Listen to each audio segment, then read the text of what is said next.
पिछले अध्ययनों में हमने ये सीखा था कि हमें अन्य जातियों के समान नहीं चलना चाहिए। हम सब, हमारे जीवन में, हम सबके जीवन में एक ऐसा समय था जब हम सच्चे परमेश्वर को नहीं जानते थे। यीशु मसीह के विषय में हमें नहीं पता था, लेकिन एक दिन हमें पता चला और हमने विश्वास किया, क्योंकि परमेश्वर मनुष्य को बचाने के लिए मनुष्य के बीच में आके रहा, इंसान बन के। हमारे जीवन में एक ऐसा समय था ना जब हम बहुत सारे ईश्वरों को मानते थे, यानी हम किसी ना किसी एक धर्म के अनुसार चलते थे। धर्म में क्या खासियत है? ये आपसे वायदा करता है कि आपको वो परमेश्वर तक पहुंचाएगा, लेकिन सही माने देखा जाए तो धर्म जो है एक भ्रम है, क्योंकि परमेश्वर को आप ढूंढ के पहुंच नहीं सकते परमेश्वर तक। इसलिए परमेश्वर स्वयं मानव जाति से मिलने के लिए मनुष्य के रूप में आया। अगर ढूंढने से परमेश्वर मिल जाता तो सबको मिल जाता, क्योंकि बहुत सारे लोग ढूंढते हैं। धर्म में किसी ना किसी धर्म से जुड़े रहने का कारण क्या है? परमेश्वर तक पहुंचना है, लेकिन हम ऐसा नहीं पहुंच सकते। परमेश्वर हम तक पहुंच गए, हमें ढूंढ के इस पृथ्वी पे आया और हमारे बीच में रहा, फिर हमें पाप से छुड़ाने के लिए, क्योंकि हम सबके सब जन्म से पापी थे। हमें पाप से मुक्ति देने के लिए और पाप के वश में से छुड़ा के हमें आज़ादी देने के लिए परमेश्वर जो मनुष्य बन के आया था, क्रूस पर अपना जीवन दिया और ये कहा कि जो कोई इस सत्य को मान लेता है, विश्वास कर लेता है, उसको पाप से मुक्ति मिलेगी, पाप के वश में से वो आजाद हो जाएगा और उसको अनंत जीवन मिलेगा। वो सदा परमेश्वर के साथ रहेगा, इस जीवन में भी और इसके बाद जो जीवन है, मृत्यु के पश्चात जो जीवन है।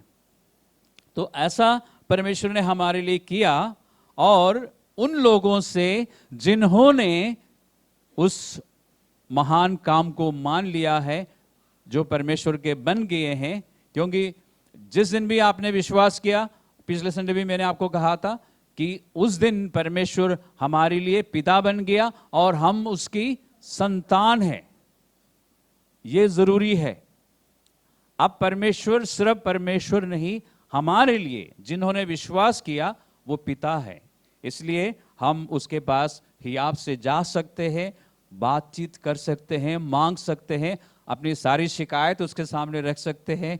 एक पिता की तरह वो हमारी बातों को सुनता है और हमसे नाराज नहीं होता। सारी बातें सुनने के बाद हमसे गुस्सा नहीं करता, वो प्यार करता है। वो परमेश्वर हमसे कहता है कि अब हम अन्य जातियों के समान ना चले जैसे हम पहले चलते थे। अब हमें क्या करना चाहिए? अब हमें पवित्र शास्त्र की बातों के अनुसार चलना चाहिए। अगर मसीही लोग आज कमजोर हैं, मैं इस चर्च के लोगों की बात कर रहा हूं, ठीक है, और ये बात बाकी चर्चेस के लोगों के लिए भी है, लेकिन फिलहाल हम अपने आप को देखते हैं। अगर हम आत्मिक रीति से कमजोर हैं तो उसका सबसे बड़ा कारण यह है कि हम पवित्र शास्त्र का अध्ययन नहीं करते। अध्ययन क्यों करते हैं हम? ताकि हम परमेश्वर को जाने, परमेश्वर की विधियों को जाने। हम अध्ययन नहीं करते, हम बातें सुनते हैं, सिर हिलाते हैं, हाँ हाँ कर लेते हैं, लेकिन हम उसके बाद सारी बातों को भूल जाते हैं। हम अन्य जातियों के समान सोचते हैं और काम भी करते हैं। और मैं जानता हूं जब ये बात मैं कहता हूं सुन के अच्छा नहीं लगेगा, लेकिन रियलिटी, हकीकत ये है, हमारे जो रोजमर्रा की जिंदगी है उसमें हम कितनी बार परमेश्वर की बातों पर ध्यान देते हैं। कितने फैसलों में हम ये देखते हैं कि क्या ये परमेश्वर के वचन के अनुसार सही है या नहीं। हम कितनी बार सोचते हैं। इस कलीसिया के लोगों के बारे में मैं पहले भी बता चुका हूं, ये इनमें से अधिकतर लोग अन्य जातीय थे पहले, और इन्होंने जब विश्वास किया तो उस समय के अगुवों ने मसीही जीवन की बुनियादी बातें इनको सिखाई। यानी मसीह जीवन की जो महत्वपूर्ण बातें हैं, जो हर एक विश्वासी को मालूम होना चाहिए, जिसका पालन करना चाहिए, वो उनको अच्छी तरह से सिखाया गया था। इसलिए हमने पढ़ा कि तुमने, इस कलीसिया से बात करते हुए पवित्र आत्मा कहता ना कि तुमने मसीह की शिक्षा ऐसी नहीं पाई जैसे अन्य जातियों का विश्वास है। तुमने अन्य जातियों के विश्वास से हटकर एक शिक्षा पाई है, उसमें बने रहो। यानी इस पत्री के द्वारा उनको कोई नई बात नहीं सिखाई जा रही है, ये सारी बातें उनको उन तक पहले पहुंच चुकी है। उनको याद दिला रहा है पवित्र आत्मा कि तुमने मसीहा के विषय में ऐसा नहीं सीखा जैसे पहले तुम विश्वास करते थे, जैसे पहले तुम चलते थे। इसलिए एक आदेश है, क्या है? इफिसियों की पत्री 4:22 कि तुम पिछले चाल चलन के पुराने मनुष्यत्व को जो भरमाने वाली अभिलाषाओं के अनुसार भ्रष्ट होता जाता है उतार डालो। और यहां पे रुके थे हम पिछली बार, और मैंने आपको बताया था कि उतार के फिर से नहीं डालना है, जो कि हम करते हैं। ऐसा चर्च में बैठ के हम उतार देते हैं, हम मन में ये ठान लेते हैं कि आज से, अभी से हम इस पुरानी चीजों को, इन सारी पुरानी बातों को छोड़ेंगे और जैसे हमने आज वचन में सुना है वैसे हम करेंगे। चर्च में बैठ के हम उतार देते हैं और चर्च से बाहर निकलते ही हम फिर से डाल भी देते हैं। रियलिटी ये है ना, ज्यादातर अधिकतर लोगों के जीवन में ऐसा ही होता है। कभी कभी हम पूरे एक दिन के लिए उस पुराने मनुष्यत्व को बाहर रखते हैं, कभी कभी, जबकि परमेश्वर का आदेश क्या है? पुराना मनुष्यत्व को। इसलिए मैंने आपको बताया था कि उतार के डालने के लिए जो लिखा है आपके बाइबल में, उसके से नीचे आप अपने पेन से लिख लेना, उतार के फेंको, आपके अपने फायदे के लिए, तब आपको समझ आएगा। उतार के फिर से डालना नहीं है, उतार के फेंकना है। जब हिंदी बाइबल में लिखा ना उतार के डालो, उसका मतलब यह है कि उतार के पीछे डाल दो, लेकिन हम ऐसा समझते हैं कि उतार के फिर से डालो। तो इसलिए उतार के फेंको, ताकि हम मुड़ के भी उसको ना देखें फिर से। और फिर हम क्या करेंगे? और अपने मन के आत्मिक स्वभाव में नए बनते जाओ। यानी पवित्र आत्मा को अनुमति दो कि आपके मन के पुराने विचारों की जगह पर वो नया विचार डाल सके और आपका मन का ध्यान जो है उन नए विचारों पर ला सके। पवित्र आत्मा टिंग टिंग करता रहता है, यानी आपको बीच बीच में बल बजाता रहता है कि इस पे ध्यान करो, इस पे ध्यान करो। और हम क्या करते हैं?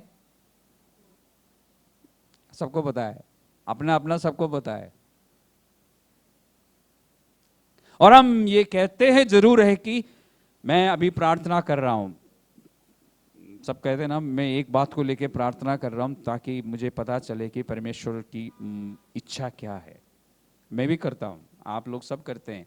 और हम ये कहते हैं कि और जब मुझे परमेश्वर की मर्जी पता चलेगी तो मैं करूंगा। सभी यही कहते हैं ना, सभी यही कहते हैं।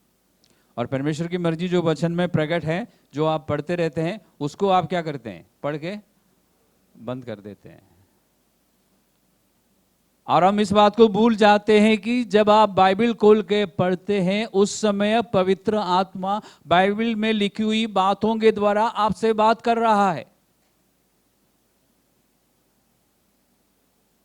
और कितनी बार हम कहते हैं ठीक है, मैं अपने जीवन को देखते हैं कि मैं इस वचन के अनुसार नहीं चल रहा हूं, मुझे चलना चाहिए, मुझे हेल्प चाहिए, प्रभु मुझे हेल्प चाहिए, क्योंकि मैं मानता हूं कि मैं ऐसा नहीं कर रहा हूं, लेकिन अब से मैं करना चाहता हूं, मुझे हेल्प करना। कितनी बार हम ऐसा कहते हैं प्रभु को?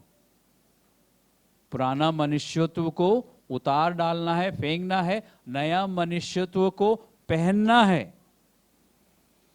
ऐसा लिखा है क्या? कहां लिखा है? 24 में लिखा है, और नए मनुष्यत्व को पहन लो।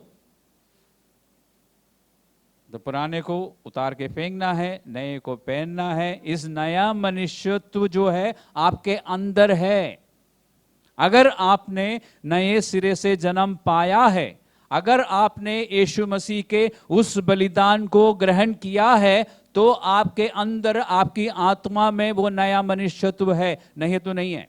अगर आप सिर्फ चर्च में हैं और चर्च में हर संडे आ रहे हैं, आपके हाथ में बाइबल भी है, तो कोई गारंटी नहीं है कि आपके पास नया मनुष्यत्व है। लेकिन यदि आपने उस बलिदान पर विश्वास किया है, मान लिया है कि आप जन्म से पापी थे और यीशु मसीह ने आपको पाप से छुड़ाने के लिए क्रूस पर अपना जीवन दिया है, इस सत्य को आपने मान लिया है, तो आपका नए सिरे से जन्म हुआ है, आपकी मुक्ति हो गई है और आपके पास एक नया मनुष्यत्व है जो आपसे कोई भी चुरा नहीं सकता। उस मनुष्यत्व को, उस पर्सनालिटी को, उस कैरेक्टर को पहनने के लिए परमेश्वर आपसे कहता है, उसमें एक खासियत है। वो नया मनुष्यत्व जो है परमेश्वर के अनुरूप बनाया गया है। This has been created after God. It means, इसका मतलब ये है कि परमेश्वर के सारे गुण, स्वभाव इस मनुष्यत्व में है।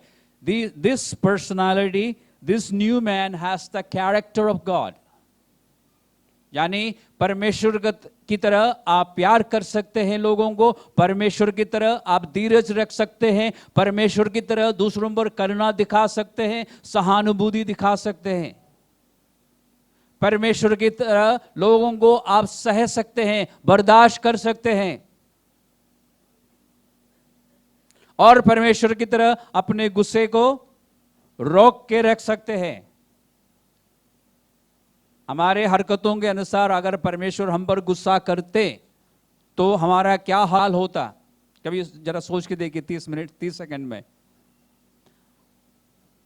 हमारे व्यवहार के अनुसार अगर परमेश्वर हम पर गुस्सा करते तो हम शायद यहां नहीं होते, लेकिन परमेश्वर अपने गुस्से को रोक के रखता है। हम भी कर सकते हैं इस नया मनुष्यत्व में, क्योंकि इसके लिए लिखा है कि यह परमेश्वर के अनुरूप सत्य की धार्मिकता और पवित्रता में सृजा गया है। उस नया मनुष्यत्व को पहनने की जिम्मेदारी किसकी है?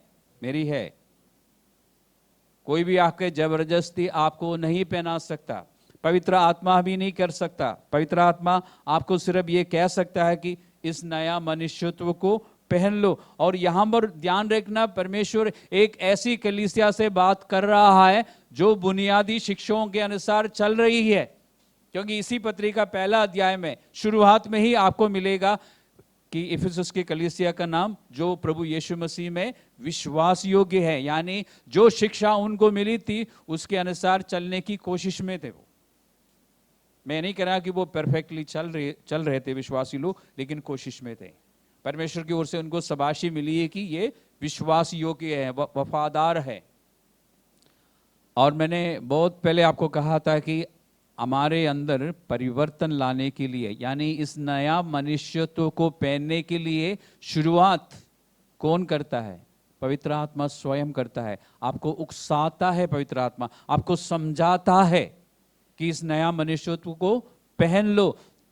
आपकी ओर से क्या चाहिए? पवित्र आत्मा को सहयोग चाहिए। ही नीड्स योर कोऑपरेशन, क्योंकि जबरदस्ती परमेश्वर, पवित्र आत्मा आपके ऊपर नया मनुष्यत्व नहीं डाल सकता। रोमियो की पत्री में भी आपको ये बात मिलेगी, और आपको मालूम है जो पुराने हैं, रोमियो की पत्री चर्च का बुनियादी उपदेश है। The basic, the foundational teachings और doctrines of the church. Church की बुनियादी फाउंडेशनल चीजें रोमियो की पत्री में है। पहला अध्याय से लेके 11वां अध्याय तक शिक्षा है उसमें, और 12वां अध्याय से फिर आपको बताता है कि उन शिक्षाओं के अनुसार आपको क्या करना चाहिए। जैसे इफिसियों की पत्री में पहला अध्याय से लेकर 3रा अध्याय तक आपको शिक्षा दी गई है नए जीवन के बारे में। 4था अध्याय से आपको बताया जा रहा है, इसलिए आपको क्या करना चाहिए। इस 12वां अध्याय का, रोमियो की पत्री का 12वां अध्याय का 2रा पद को पढ़िए। उसमें क्या लिखा है? इस संसार के सदृश्य ना बनो। उसका मतलब क्या है? Do not copy the customs and practices of the world. इस संसार के जो आचरण है, उसके जो रीति रिवाज है, उसकी नकल मत करो। साफ शब्दों में लिखा ना, जब आप शुद्ध हिंदी में पढ़ते हैं ना, हाई लिटरेचर में, इस संसार के सदृश्य ना बनो, तो आपको कुछ नहीं समझ आता। इसलिए मैंने आपको साधारण हिंदी में समझाया, इस संसार के इस दुनिया के रीति रिवाजों और आचरणों की नकल मत करो। अब समझ आया ना? हमारी कोशिश क्या रहती है? हमारी कोशिश नहीं, हम करते क्या है? क्योंकि पुरानी रीति में चलना हमारे लिए आसान है, क्योंकि यीशु मसीह को जानने से पहले हम ऐसे चलते रहे हैं, उसमें चलना हमारे लिए, अंग्रेजी में कहते हैं इट इज नेचुरल, स्वाभाविक रीति से हम चलते रहेंगे। हमें कुछ सोचने की और यत्न करने की जरूरत नहीं है। लेकिन नया मनुष्य तुम्हें चलने के लिए थोड़ा सा यत्न करने की जरूरत है। रुकना पड़ता है और सोचना पड़ता है कि ये सही है या गलत है। पुरानी रीति से चलते समय ये सोचने की जरूरत नहीं है। और जब तक एक विश्वासी पुराना मनुष्यत्व को उतार के नहीं फेंकता, वो अपने पुराना मनुष्यत्व में ही चलता रहेगा। और ये मैं नहीं कह रहा हूं, पवित्र शास्त्र कहता है। रोमी की पत्री में जहां पर अभी हम हैं, उसमें लिखा है कि हम अपने पुराना मनुष्यत्व नहीं, हम इस संसार की नकल ना करें, परंतु क्या करें? हमारी बुद्धि को, यानी हमारे, जैसे हमने इफिसियों की पत्री में पढ़ा था कि पवित्र आत्मा को अनुमति दो कि वो तुम्हारे मन को नया करे। यहां पे लिखा है कि बुद्धि के नए हो जाने से, यानी पुराने विचारों को हटा के नए विचारों को ग्रहण करने से क्या होगा? आपको पता चलेगा कि परमेश्वर की इच्छा क्या है आपके जीवन के लिए।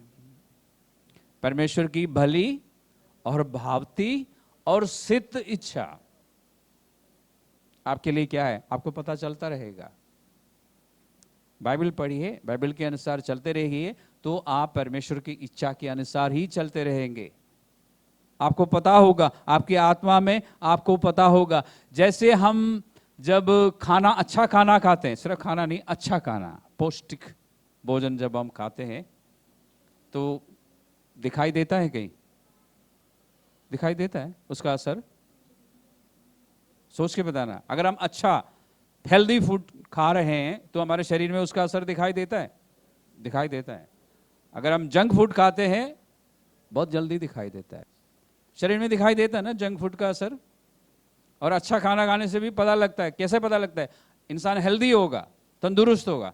अगर आप आत्मिक भोजन खाते रहेंगे तो आपके आत्मिक जीवन में आप हेल्दी होंगे। अगर हम आत्मिक जीवन में कमजोर है तो कारण क्या है? आत्मिक भोजन नहीं कर रहे हैं हम खोल के देखते हैं, सूंघ लेते हैं, अच्छा नहीं है, टेस्टी नहीं है। खाना हम पहले नाक से खाते हैं ना? नहीं, आंखों से भी और नाक से पहले खाते हैं, फिर हम मुंह से खाते हैं। हकीकत, रियलिटी ये है ना। खाना कितना भी गंदा क्यों ना हो, खुशबू अच्छी है तो हम 50% हम एक्सेप्ट कर लेते हैं, बाकी 50% चम्मच से या फोर्क से मुंह में डालने के बाद। मैं आपको एक उदाहरण देता हूं। ये 2006 में मैंने अफ्रीका में रवांडा में देखा है, इसलिए बता रहा हूं। तो मान लीजिए हम लोग गाड़ी या स्कूटर या कुछ ना कुछ चलाते हैं ना सड़क पे, हम सब चलाते हैं। तो हम जब गाड़ी चलाते हैं तो सड़क के कौन सी साइड में चलाते हैं? लेफ्ट में, सबको पता है लेफ्ट में चलाता है। और हमारी स्टीयरिंग व्हील कहाँ पर होता है? गाड़ी के राइट में, ठीक है। बचपन से ऐसे ही है, जब से हमने गाड़ी देखी है, जब से हमने गाड़ी चलाया, उससे पहले भी जब हम अपने मम्मी पापा के साथ बैठ के गाड़ी में चलते, हमने देखा लेफ्ट में गाड़ी चलती है, हमें अच्छी तरह से मालूम है लेफ्ट में गाड़ी चलानी है और राइट में स्टीयरिंग व्हील है, सब कुछ पता है। अब मान लो कि सरकार आज 3 अगस्त 2025 को एक नया नियम लाती है और सरकार कहती है कि अगले संडे से, यानी 10 तारीख से सब लोग सड़क के राइट साइड में गाड़ी चलाएंगे और फिर सब अपनी अपनी गाड़ी वर्कशॉप में ले जाना और मुफ्त में स्टीयरिंग व्हील जो है लेफ्ट में लगाया जाएगा। ठीक है जी। अब अगले संडे से सब गाड़ी कहाँ चलाएंगे? राइट साइड में चलाएंगे। लेकिन थोड़ी सी दिक्कत होगी, है ना? दिक्कत होगी ना थोड़ी सी, क्योंकि आदत नहीं है। लेकिन और हम बड़बड़ाएंगे, शिकायत करेंगे लेकिन 1-2 दिन 3-4 दिन चलाने के बाद फिर हम ये भूल जाएंगे कि हम पहले लेफ्ट में चलाते थे। ऐसा ही होगा ना। 1-2 दिन की आपने अभी किया नहीं, इसलिए 1-2 दिन की बात होगी। मैंने देखा है अपनी आंखों से, क्योंकि 2006 में नवंबर में जब हम लोग रवांडा पहुंचे थे, उसी रात से उनको गाड़ी लेफ्ट में चलानी थी, पहले वो राइट में चलाते थे। तो इसलिए हमने एक्सपीरियंस किया है। तो शुरुआत में चलाने वाले को थोड़ी सी दिक्कत थी, उसके बाद हो गया ठीक। ऐसा ही है मसीही जीवन। हम पहले लेफ्ट में चल रहे थे, और ये जैसे मसीह में आया, प्रभु ने कहा अब तो राइट में चलो, स्टीयरिंग बदल दिया, लेफ्ट में कर दिया।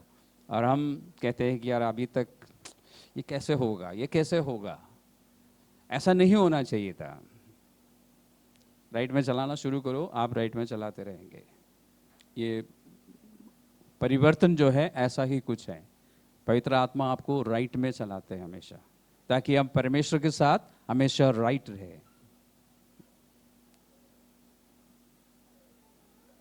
देखिए, मसीह में आने के बाद, मसीह में आने से पहले जो जीवन था हमारा और मसीह में आने के बाद जो जीवन है, उसमें एक गहरा अंतर है। और वो अंतर जो है, वो फर्क जो है, दुनिया को दिखाई देना चाहिए। अगर नहीं दिखाई देता तो हो सकता है कि आप मसीह में ना हो, या फिर आपके अंदर कोई परिवर्तन नहीं आया है। क्योंकि मसीह में होने के बाद आपका जीवन बदल जाता है और दूसरों को दिखाई देता है, और फिर दूसरे पूछने लग जाते हैं कि आपको क्या हुआ, आप कैसे बदल गए। तब आपको मौका मिलता है ना बताने का कि मेरे साथ क्या हुआ। उसके बाद क्या लिखा है 25वां पद, जो हम पढ़ के जल्दी से भागना चाहते हैं आगे को, है ना। 25वां पद में क्या लिखा है? इस कारण, किस कारण? क्योंकि तुम्हें मसीहा के विषय में जो शिक्षा मिली है वो अन्य जातियों की शिक्षाओं के समान नहीं है, और तुम्हें पुराना मनुष्यत्व को उतार के फेंकना है, नया मनुष्यत्व को पहनना है, और पवित्र आत्मा को अनुमति देना है कि वो तुम्हारे मन के विचारों को नए करते जाए। इस कारण अब और भी सिंपल, साधारण, प्रैक्टिकल इंस्ट्रक्शंस आपको दे रहा है। वो साधारण सरल बातें बता रहा है। उनमें से सबसे पहले देखिए, इस कारण झूठ बोलना छोड़कर हर एक अपने पड़ोसी से सच बोलो, क्योंकि हम आपस में एक दूसरे के अंग हैं। आप सोचिए, विचार कीजिए, आपके पास 1 मिनट का समय है। सोचिए इसका मतलब क्या है। परमेश्वर हमसे क्यों कह रहा है कि झूठ बोलना छोड़कर हर एक अपने पड़ोसी से सच बोलो? एक कारण इसमें लिखा है, क्योंकि हम आपस में एक दूसरे के अंग हैं। चर्च, कलीसिया जो है, यीशु मसीह की देह है, और जितने भी लोग यीशु मसीह पर विश्वास करने के कारण उस देह में है, वो उस मसीह देह का एक अंग है। You are a member of that body. एक कारण यह है। देखिए, जब हम मसीह में नहीं थे, पुराने रीति से चलते रहते थे, उस रीति में चलना हमारे लिए आसान है। मैंने आपको बताया एक कारण यह है। इसलिए प्रभु कह रहा है कि झूठ बोलना छोड़ दो। हमारे लिए स्वाभाविक रीति से हम सच नहीं बोलते, बहुत कम सच बोलते थे हम। याद करके देखिए, या कुछ लोग होंगे जो ज्यादा सच बोलते थे। अधिकतर हम पुराने जीवन में सच बहुत कम बोलते थे, ऐसा है ना। और मसीह में आने के बाद सच बोलना हमारे लिए आसान नहीं है। आप माने या ना माने, यह हकीकत है। मसीह में आने के बाद सच बोलना हमारे लिए आसान नहीं है, क्योंकि आदतन हम क्या बोलते थे हमेशा? कोई बोलना पसंद नहीं करता, लेकिन हम झूठ बोलने वाले थे। छोटी छोटी बातों में हम झूठ बोलते थे। क्यों? वो नेचुरल हो गया था हमारे लिए। कभी अपने आप को बचाने के लिए, कभी डर के कारण, कभी अपना काम निकलवाने के लिए हम क्या बोलते थे? जब बच्चे भूख नहीं लगती लेकिन किसी एक चीज को खाने की इच्छा है, तो वो क्या बोलेंगे मम्मी से, मम्मी भूख लगी है, ये चीज दे दो, है नहीं? मम्मी भूख लगी, हाँ बहुत तेज भूख, भूख नहीं है लेकिन वो चीज खाने के लिए टेम्पटेशन है, तो मम्मी को क्या बोलना पड़ेगा, भूख लगी है, चॉकलेट दे दो। मम्मी बोलेगी रोटी कलर नहीं, रोटी के लिए भूख नहीं है, चॉकलेट के लिए। तो बचपन से हम झूठ बोलते थे ना, और बड़े होते ही हमारे लिए नेचुरल हो गया, स्वाभाविक हो गया कि हम झूठ ही बोलते थे। इसलिए मसीह जीवन में आके हमारे लिए सच बोलना मुश्किल है। इसलिए चर्च में भी रहकर हम क्या बोलते हैं, एक दूसरे से झूठ बोलते हैं। चर्च में जो लोग लेट आते हैं, मैं पूछा आज लेट है, हाँ आज मैं टाइम से निकला था लेकिन वो बहुत ट्रैफिक जाम था। कोई ट्रैफिक जाम नहीं था, लेकिन ये बोलने से उनको परेशानी है कि हाँ आज थोड़ा सा देर से उठे थे और देर से चले थे, पास्टर जेम्स क्या सोचेंगे। इसलिए जल्दी से झूठ बोलना, हमें झूठ बोलने के लिए हमें सोचने की जरूरत नहीं है, वो नेचुरली आ जाता है, स्क्रिप्ट रेडी रहती है पहले से ही। मुंह खोलते ही निकलता है कि बहुत ट्रैफिक था, क्या बताऊं आजकल पता नहीं क्या हो गया, संडे को भी ट्रैफिक ज्यादा है। एक तो मैंने एक ऐसा उदाहरण दिया, ऐसे हर बात में हम झूठ बोलते रहे हैं, और चर्च में रह के यानी प्रभु में रह के हम सच बोलना हमारे लिए मुश्किल है, झूठ बोलना आसान है। और प्रभु कहता है, इसलिए कहता है अब तुम्हें जानबूझकर सच बोलना है, मुश्किल है। और एक दूसरे से सच बोलना है, किससे, कौन है एक दूसरे से, अपने पड़ोसी कौन है, जो पड़ोस में बैठे हैं। आपके पड़ोसी कौन है, जो आपके बाएं तरफ और दाएं तरफ बैठे हैं, वो आपके पड़ोसी है। उनसे क्या बोलना है, सच बोलना है। हिम्मत है, नहीं है। अगर प्यार है तो हिम्मत है। हम एक दूसरे से अंग है। मैं आपको ऐसे एक उदाहरण देता हूं। आप लोग सुबह उठ के कॉफी या चाय पीते हैं ना, ज्यादातर लोग कुछ ना कुछ गर्म पीते हैं अभी भी, ओके। तो जब चाय बन के सामने आती है, क्योंकि वो आप मतलब पत्नियां बनाती है ना चाय, पति तो बैठे रहते हैं, हाँ जी चाय तैयार हो गई, तो ठीक है, ज़्यादातर ऐसे ही होता है ना। तो जब गरम गरम चाय कॉफ़ी सामने आ जाती है कप में, तो आप क्या देखते हैं, अभी भी वो स्टीम है, तो इसलिए मतलब गर्म है, आंख बता देती है कि स्टीम है, गर्म है, लेकिन रहा नहीं जाता। तो थोड़ी देर में एक दो सेकंड के बाद आपको लगता है कि 5 मिनट हो गया, तो फिर आप छू के देखते हैं, है ना, कप को, तो उंगली क्या बताती है, अभी गर्म है। फिर आप रुक जाते हैं, कंट्रोल, है ना। आप मान लीजिए आंख धोखा देती है, झूठ बोलती है कि नहीं जी स्टीम नहीं है, इमेजिन करना, कल्पना करना। और उंगली धोखा देती है, झूठ बोलती है कि हाँ जी गर्म नहीं है, तो आप क्या करेंगे, उसको पकड़ के आप उठा के पी लेंगे, और पीते ही आपकी जीभ जल जाएगी, होठ जल जाएंगे, है ना। लेकिन आज तक ऐसा हुआ नहीं है। आपके शरीर के 2 अलग अलग अंग कभी आपको धोखा नहीं दिया, कभी आपसे झूठ नहीं बोला। आंग ने कभी नहीं झूठ बोला, और ना आपके हाथ उंगलियों ने झूठ बोला कि गर्म नहीं है। और पवित्र शास्त्र में रोमियो की पत्रिका 12वां अध्याय में और कुरिन्थियों की पत्रिका 12वां अध्याय में, 2 अलग अलग पत्रियों में परमेश्वर पवित्र आत्मा हमें समझाता है कि हम मसीह देह के अंग है, और हमें एक दूसरे की परवाह होनी चाहिए, और हमें एक दूसरे की जरूरत है। 12वें अध्याय में कुरिन्थियों में लिखा ना कि आंख कान को नहीं कह सकता कि मुझे तेरी जरूरत नहीं है, नहीं कह सकता, ये लिखा ना विस्तार रूप से। क्यों 2 जगह पे परमेश्वर ने हमें समझाया, ताकि हम एक दूसरे की परवाह करें, एक दूसरे का ध्यान रखें। अब हम क्या करते हैं, चर्च में रहकर हम एक दूसरे से सच नहीं बोलते। हमें दिखाई देता है कि एक भाई या बहन, एक विश्वासी गलत जा रहा है, लेकिन हम नहीं बोलेंगे। कितने लोग हिम्मत करके बोलते हैं, नहीं बोलते ना। हमें दिख रहा है, साफ साफ दिख रहा है कि ये व्यक्ति इस समय परमेश्वर के वचन से हट के जा रहा है, लेकिन हम नहीं बोलेंगे। क्यों? कई कारण है। एक तो हमें झूठ बोलने की आदत है। अगर हमसे पूछे ना कि आपको क्या लगता है मैं आत्मिक रीति से कैसा हूं, बढ़िया है, तो फर्स्ट क्लास चल रहा है, चलते रहो। हम नहीं बोलेंगे। क्यों? सच। क्यों? सुनने के बाद वो नाराज हो सकता है हमसे, हमारी फ्रेंडशिप खत्म हो सकता है, कुछ दिनों के लिए वो बात ही नहीं करेगा।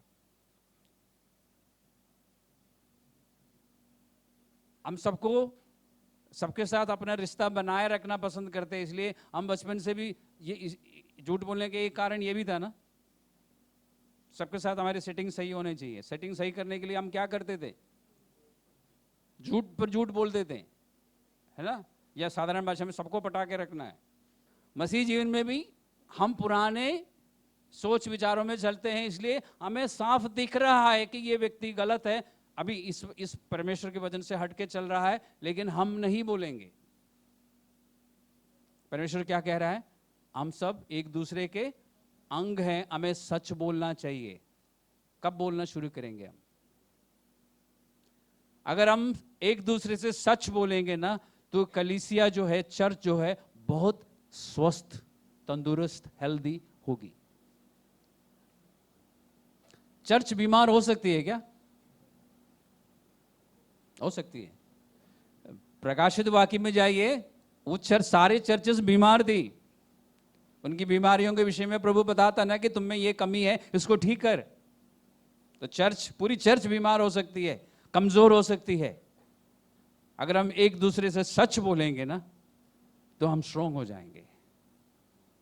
हमें सच बोलना चाहिए एक दूसरे को कि भाई आप गलत जा रहे हैं, वचन में ये लिखा है, इसके अनुसार आपको सोचना चाहिए, करना चाहिए। करके देखिए, थोड़े समय के लिए आपसे वो नाराज हो जाएंगे, कोई बात नहीं। हमारे अंदर ये हिम्मत होनी चाहिए। और वो हिम्मत कैसे आएगी? जब हमारे अंदर प्यार होगा एक दूसरे के लिए, जब हमें ये समझ आएगा कि हमें नया मनुष्यत्व के अनुसार चलना है, जब हमें ये समझ आएगा कि हम सब मिलकर मसीह देह हैं। क्योंकि जिस दिन हम यीशु मसीह के सामने खड़े होंगे ना, तो उस दिन हम इस उम्मीद में खड़े होंगे ना कि मुझे बहुत सारे इनाम मिलेगा। तो सामने से आएगा, तुम्हें मौका मिला था सच बोलने का, नहीं बोला। एक भाई गलत रास्ते में चल रहा था, तुमने सच नहीं बोला, तो कट जाएगा ना मार्क्स, पॉइंट्स कट जाएंगे आपके, माइनस मार्किंग होगा वहां पे। अगर यकीन नहीं आता तो पहला कुरिन्थियों का 3 अध्याय पढ़िए, वहां पे लिखा है कि आपके सारे काम जो है आग में से निकाला जाएगा। जो जल जाएगा वो गया, जो नहीं जलेगा उसका इनाम मिलेगा। तो जितनी बार आपने मौका मिलने पर भी नहीं बोला, वो सब जल जाएंगे। फिर बचा कुचा 1-2 होगा जिसके लिए आपको पुरस्कार। इसलिए हमें एक दूसरे से सच बोलना चाहिए, और हमें इस बात से डरना नहीं चाहिए कि सच बोलने के बाद क्या अंजाम होगा। तो वो कब से करेंगे हम? अभी से करेंगे, चर्च से निकल, मतलब ये वर्शिप सब खत्म होने के बाद तुरंत एक दूसरे से बोलेंगे आप। और मैं आपको गारंटी देता हूं, जब आप सच बोलेंगे ना, सुनने वाला आपसे नाराज हो सकता है। और हर बात में सच बोलो। उल्टे सीधे कपड़े पहन के आएंगे, आपके सामने खड़े हो जाएगा, पूछेगा कैसे दिख रहा हूं, तो सच बोलो, बहुत खराब दिख रहे हैं। बोलने की प्रैक्टिस करो, तब आत्मिक बातों को लेके भी आप बोलेंगे। आप बोलेंगे यार बहुत बत्ता सा दिख रहा है, लेकिन अगर मैं सच बोलूं तो उसको अच्छा नहीं लगेगा, वो रो पड़ेगी, इसलिए बोला बहुत खूबसूरत है, कहां से लिया? सच बोलने की प्रैक्टिस कीजिए। नहीं, वो तो कपड़ों के विषय में बोला, वो तो पूछेगी जरूर।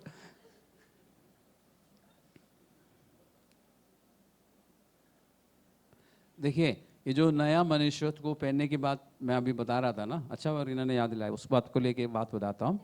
जब घर में, आपके घर में शादी हो या कोई ऐसा कोई फंक्शन आने वाला हो, तो आप जाके नए कपड़े बनवाते हैं या खरीदते हैं, है ना? नए नए स्टाइल के कपड़े खरीदते हैं या बनवाते हैं। और इसके बाद क्या होता है, अगर आप खरीदते हैं तो ट्रायल रूम में जाते हैं ना, पहन के देखते हैं ना। जब आप नया स्टाइल का वो कपड़ा पहन के फिर वो दर्पण में अपने आप को देखते हैं तो एक अलग से अनुभूति होती है ना। अब मुझे साधारण हिंदी शब्द मत पूछना उसका, ठीक है। एक अलग से फीलिंग, आप ज़मीन से कम 2-3 इंच ऊपर होंगे, है ना। फिर इमेजिन करते होंगे उस दिन जब मैं शादी में जाऊंगा या जाऊंगी तो लोग देखेंगे। उस ट्रायल रूम में रहना आप पसंद करते हैं। वही एक जगह ट्रायल है जिसमें जहां जाने से लोग इनकार नहीं करते। वैसे हम मसीह जीवन में ट्रायल में से निकलना नहीं पसंद करते, है ना। लेकिन शॉपिंग मॉल में ट्रायल रूम में जाने में हमें कोई दिक्कत नहीं, और वहां पे 1 घंटा गुजारने में कोई परेशानी नहीं। और फिर हम इंतजार करते हैं उस दिन के लिए, करते हैं ना, ये दिन जल्दी आ जाए, वो शाम, है ना। फिर हम शादी या फंक्शन में जाते हैं और गाड़ी से उतरते ही हमें पता है कि लोग हमें देखेंगे, पता है ना सबको। अच्छा, इस तरफ के लोग, इधर के लोग ज़्यादा जाते हैं, आप लोग नहीं जाते, आप ठीक है, कोई बात नहीं, इनको बता देना कैसे होता है। तो गाड़ी से उतरते ही हमें मालूम है कि लोग हमें देखेंगे और फिर जाएंगे, वाह। हम ये सब इमेजिन करते रहते हैं, है ना, और हकीकत में होता भी है। तो इसलिए अभी रीना ने पूछा ना, पूछेंगे जरूर लोग, या बिना पूछे भी लोग कहेंगे वाह बहुत सुंदर है ना। फिर आगे शब्द जुड़ जाते हैं, फिर आपको बहुत अच्छा लगेगा। आपको पता है कि मतलब आपको उस समय ये एहसास होता है कि मैंने कुछ नया पहन रखा है ना। लोग एहसास दिलाएंगे, क्योंकि लोगों को दिखाई देता है। ऐसा ही है नया मनुष्यत्व। जब आप नया मनुष्यत्व में चलना शुरू करेंगे ना, लोगों को दिखाई देगा। लोग वाह नहीं करेंगे, लेकिन पूछेंगे जरूर, ये कहां से मिला आपको, ये आप कैसे ऐसे बन गए, आप तो पहले ऐसा नहीं थे। यह है नया मनुष्यत्व को जब पहनने के लिए यीशु मसीह कहता ना, तो मुझे ऐसा कुछ समझ आता है। वो फीलिंग जो शादियों में, पार्टियों में नया कुछ पहन के जब आप जाते हैं ना, लोगों को दिखाई देता है। ऐसा दिखाई देना चाहिए। अगर कोई नहीं पूछ रहा आपसे कि आपको क्या हुआ, तो इसका मतलब आप नया मनुष्यत्व में नहीं चल रहे हैं। मसीह में आने से पहले जो लोग आपको जानते थे, उनके बीच में जब आप जाते हैं ना, उनको पूछना चाहिए। अगर नहीं पूछा तो कुछ कमी है। अगर हम एक दूसरे से सच बोलते रहेंगे ना, तो एक दूसरे पर हम भरोसा कर सकेंगे। आप हाथ मत खड़ा करना, सिर्फ सोचना, इस चर्च के लोग, कितने लोगों पर आप भरोसा करते हैं, कितने लोगों पर आप विश्वास करते हैं कि ये आपसे जो भी बोलेंगे सच बोलेंगे। सोचिए जरा, कारण क्या है। आपको भी मालूम है कि सामने वाला मुझसे हमेशा सच नहीं बोलता, आपको पता है, इसलिए आपको भरोसा नहीं है। क्या मैं सच नहीं बोल रहा हूं। अभी मैं एक उदाहरण देता, मैं नाम नहीं बताऊंगा। एक बच्ची को, चर्च की एक बच्ची को मैंने बोला एक दवाई के विषय में, ये कड़वा है, और उसने अपनी मम्मी को पता क्या बोला, अगर पास्टर जेम्स ने कड़वा बोला है तो कड़वा होगा। वो मतलब क्या है, उसको भरोसा है कि पास्टर जेम्स सच बोलेंगे। ऐसा होना चाहिए हमारे बारे में, यानी आपके बारे में सभी लोग ये कहें कि ये सच बोलता है। यानी आप भरोसा, अगर आपने उस एक व्यक्ति को बोला ना कि भाई आप इस समय गलत हो, तो वो आप पर भरोसा कर सके कि आप सही बोल रहे हैं। ऐसा बनना चाहिए। ये पवित्र आत्मा आपको बता रहा है, मुझे बता रहा है। सामने वाले को मक्खन लगाने के लिए पवित्र आत्मा नहीं कह रहा है, किसी की झूठी तारीफ करने के लिए पवित्र आत्मा नहीं कह रहा है। अगर आप तारीफ कर रहे हैं तो सच्ची तारीफ होनी चाहिए। तो हमें क्या करना चाहिए, झूठ बोलना छोड़कर, ऐसे लिखा है, एक मिनट मुझे देखिए, इस कारण झूठ बोलना छोड़कर, क्योंकि सच बोलने के लिए आपको पहले झूठ बोलने की जो आदत है पुराना मनुष्यत्व में, उसको उतार के फेंकना होगा और परमेश्वर से, पवित्र आत्मा से अनुग्रह मांगना होगा कि मेरी सहायता करना कि अब से, अभी से जब मैं मुंह खोलूं मेरे मुंह से क्या निकले, सच निकले। और जब आपको थोड़ी सी कुछ दिन के लिए तकलीफ होगी, लेफ्ट राइट चलाने का जो उदाहरण मैंने दिया ना, ऐसा तकलीफ होगा, तो शुरू शुरू में जब आपसे सच बोला नहीं जाता ना, तो मुंह बंद रखना, फिर कुछ नहीं बोलना और पवित्र आत्मा से सहायता मांगना, ताकि जब आप मुंह खोलेंगे आपके मुंह से सच निकले, जिससे दूसरे को फायदा हो। आपके झूठ से फायदा नहीं, नुकसान होता है। वो उंगली, वो गरम चाय या कॉफी और होठ और जीभ का जलना, इतना याद रख लेना। सारी बातें हम भूल जाएंगे तो ये याद रहेगा ना, गरम गरम चाय या कॉफी फिर उठा के पी ली, क्योंकि उंगली ने धोखा दी, बोला कि गरम नहीं है, आपने उठाया और पी लिया। ऐसा नहीं करना एक दूसरे के साथ। सच बोला करो, चाहे वो विश्वासी भाई या बहन कितना भी नाराज क्यों ना जाए आपसे, आप सच बोलना सीखिए। वचन के अनुसार जो है वो बोलो, तो उस व्यक्ति में, सुनने वाले में परिवर्तन आएगा और इस तरह हम सब सुधर जाएंगे और हम सब तंदुरुस्त रहेंगे और हमारी ग्रोथ होगी, हम उन्नतिशील हो जाएंगे, हम स्ट्रांग रहेंगे प्रभु में। अगर हम सब कमजोर हैं, उसका एक कारण यह है कि हम एक दूसरे से सच नहीं बोल रहे हैं। तो आज से, अब से हम क्या करेंगे, एक दूसरे से सच बोलेंगे।